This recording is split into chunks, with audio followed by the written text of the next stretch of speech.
sa suate ko Yeng lima kay fajare Chingile sana heline Yeng lima kay pakche Tamgile sa suate ko Yeng lima kay fajare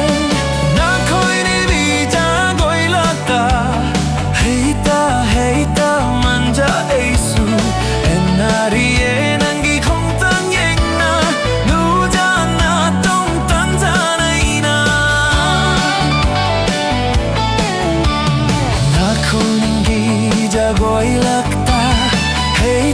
heita manja esu enari enangi khong tang yeng na nu jana tong tan jana ina loi han ning ben ja silami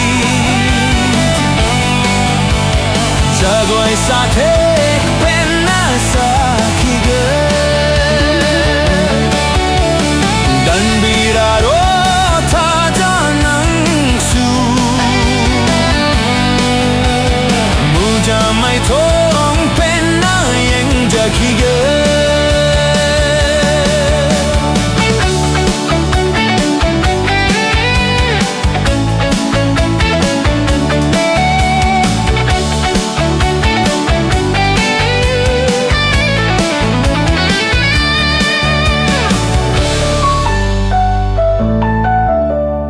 Lamdam tanal ikhrabasu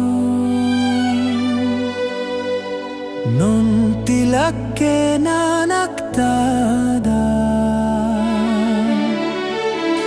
Tambiraro inahei trifao Sathe kado tambiraro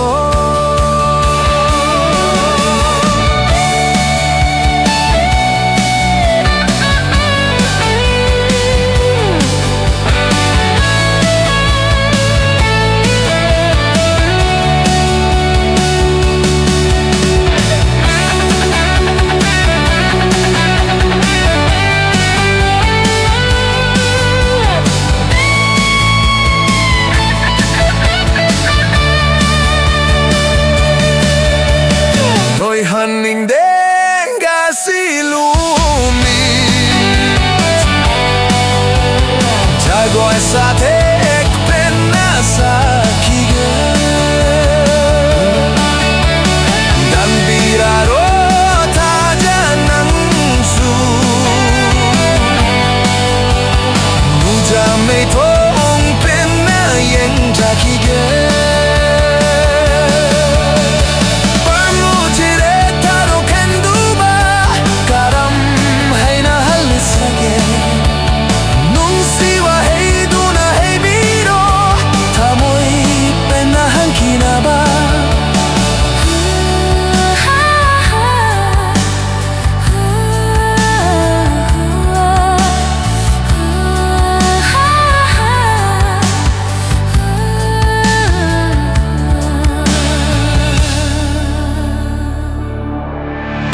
Loi haning